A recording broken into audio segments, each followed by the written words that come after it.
Literasi bukan sekadar kebolehan membaca dan menulis, tetapi juga melibatkan keupayaan memahami serta menggunakan maklumat dengan berkesan dalam kehidupan harian. Namun begitu, masih terdapat pelbagai cabaran yang menghalang penguasaan literasi dalam kalangan masyarakat masa kini. Oleh itu, dokumentari ini akan membincangkan cabaran serta langkah-langkah dalam meningkatkan literasi membaca dan menulis.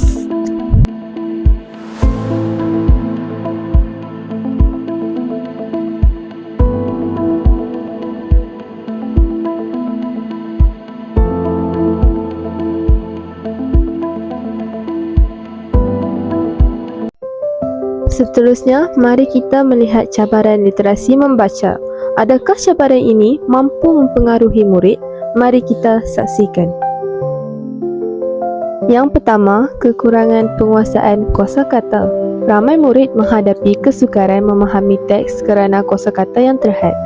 Bila terlalu banyak perkataan baharu, murid akan hilang fokus dan gagal menangkap maksud keseluruhan teks. Tahap kefahaman teksnya rendah.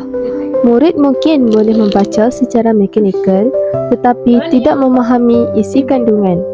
Ini menunjukkan kelemahan dalam kemahiran memahami, membuat inference dan mentafsir maklumat. Kesannya, murid tidak dapat menjawab soalan aras tinggi kebat dan sukar membuat rumusan atau analisis. Yang ketiga, kurang minat membaca. Faktor minat sangat besar. Murid yang tidak didedahkan dengan bahan bacaan menarik atau persekitaran membaca akan cepat bosan. Antara punca yang biasanya berlaku ialah terlalu banyak gadget atau media sosial. Yang kedua, tiada galakan keluarga. Dan yang ketiga, bahan bacaan tidak sesuai dengan umur dan minat. Namun, terdapat beberapa langkah yang dapat kita lakukan untuk menangani masalah literasi membaca. Langkah yang pertama ialah mengenal pasti tahap membaca seseorang, sama ada mereka mampu membaca dengan lancar dan memahami isi atau tidak. Hal ini penting supaya kaedah pembelajaran yang digunakan lebih sesuai dan berkesan. Yang kedua pula ialah pemilihan bahan bacaan perlu mengikut tahap dan minat pembaca. Bahan yang terlalu sukar atau akan menyebabkan mereka cepat putus asa, manakala bahan yang menarik dapat meningkatkan minat untuk terus membaca.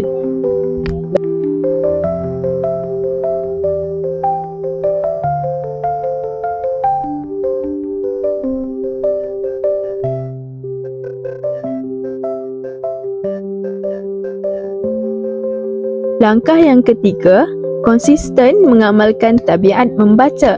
Amalan membaca secara berterusan sangat penting dalam meningkatkan kemahiran literasi. Walaupun hanya membaca dalam tempoh yang singkat setiap hari, ia mampu memberi kesan yang besar jika dilakukan secara konsisten. Langkah yang keempat, menggunakan teknik yang berkesan. Teknik membaca seperti membaca secara kuat, menandai isi penting, dan membuat nota ringkas dapat membantu meningkatkan kefahaman terhadap teks yang dibaca. Cabaran literasi menulis. Yang pertama, lemah dalam tata bahasa. Kesalahan dalam struktur ayat, penggunaan imbuhan dan tanda baca menjejaskan kualiti penulisan serta kefahaman pembaca. Yang kedua, kurang idea dan isi.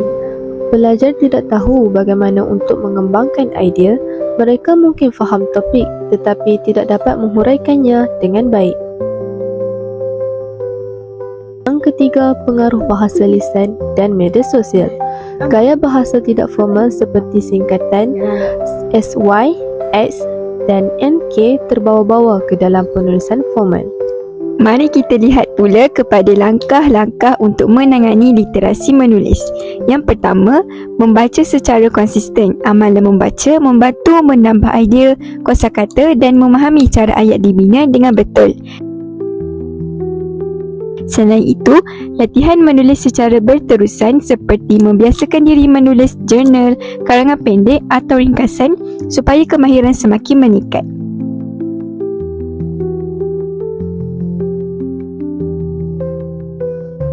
Seterusnya, memahami struktur penulisan.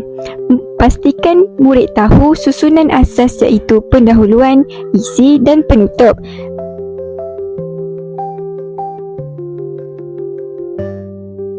Akhir sekali, memperkaya kosakata.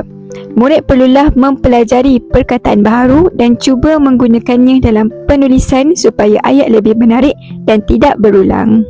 Sebagai penutup, literasi membaca dan menulis merupakan asas penting dalam melahirkan individu yang berilmu, berfikiran kritis serta mampu berkomunikasi dengan berkesan. Kemahiran membaca membantu seseorang memahami dan menilai maklumat, manakala kemahiran menulis pula membolehkan idea dan pendapat disampaikan dengan jelas dan tersusun. Oleh itu, kedua-dua kemahiran ini perlu dipupuk sejak awal agar dapat membentuk generasi yang berdaya saing. Berhubungan dengan itu, semua pihak seperti ibu bapa, guru dan masyarakat perlu bekerjasama dalam menangani cabaran literasi pada masa kini. Usaha seperti menyediakan bahan bacaan yang menarik, menggalakkan amalan membaca serta memperbanyakkan aktiviti penulisan perlu dilaksanakan secara berterusan. Dengan pendekatan yang menyeluruh, tahap literasi dapat dipertingkatkan demi melahirkan masyarakat yang berilmu dan progresif.